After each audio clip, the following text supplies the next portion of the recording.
Fala pessoal, tudo bem? Esse aqui é Economia em 5 Minutos, podcast do Banco BV, comigo Carlos Lopes, também com Roberto Padovani. E essa semana a gente vai falar um pouco sobre o contexto global e como isso afeta aqui a economia brasileira.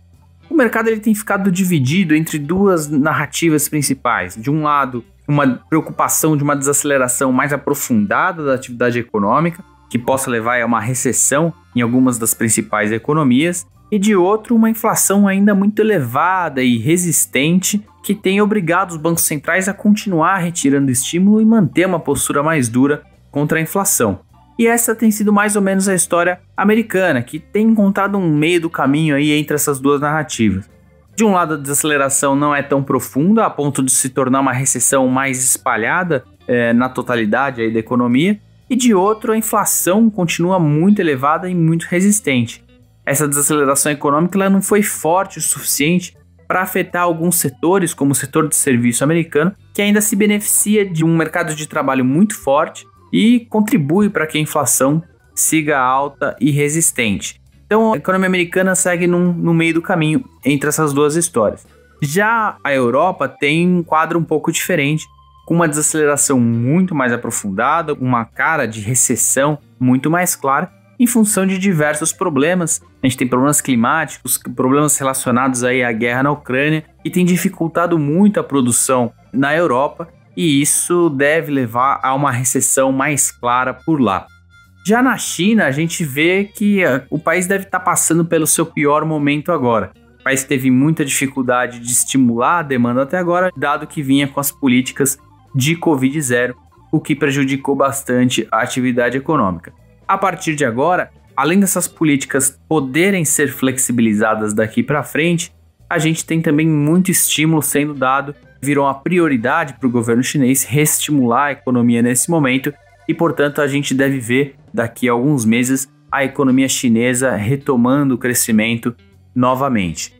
Então, esse é um pouco o contexto global que tem feito com que as commodities recuassem, por conta dessa desaceleração econômica, mas encontrado alguma limitação para continuar caindo em função de todas as dificuldades do lado da oferta, a guerra na Ucrânia, problemas climáticos e etc. Então, Padô, conta um pouco para a gente como é que esse contexto afeta aqui a economia brasileira. Bom, Carlão, você traçou um quadro bastante complicado, né? Você tem incerteza em relação a juros na Europa e nos Estados Unidos, quanto que vai subir, quanto que isso impacta no crescimento global, incertezas geopolíticas e climáticas no mundo. Todo esse ambiente, obviamente, atrapalha o crescimento brasileiro.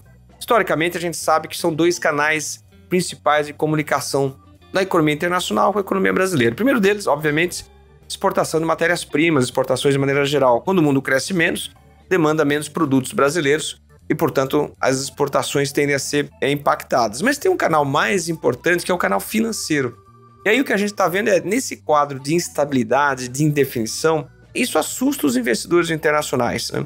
E com investidores internacionais assustados, é óbvio que eles vão procurar lugares mais estáveis, mais seguros para colocar o dinheiro. Então, os fluxos de capitais mudam.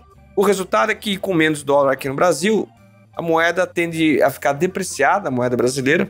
Com uma desvalorização da moeda, com pressão no dólar, a gente tende a ver uma pressão também na inflação, então a inflação tende a cair, mas um ritmo lento.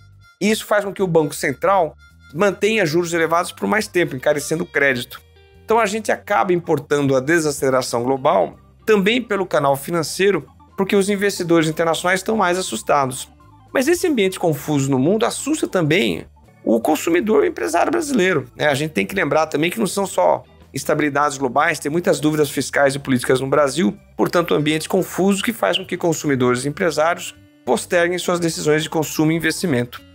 Bom, o resultado dessa história, Carlos, é o que a gente já sabe. Você tem condições de renda um pouco mais fracas, mercados de crédito esfriando, o consumidor e o empresário um pouco mais cautelosos. Nada disso ajuda o ambiente econômico. Portanto, o que a gente deve ver em 2023 é não só uma desaceleração global, mas também perda de fôlego do crescimento aqui no Brasil. Nenhuma recessão, nada dramático, mas certamente uma outra fase do ciclo econômico. Bom, pessoal, essa história, nos falamos na próxima semana.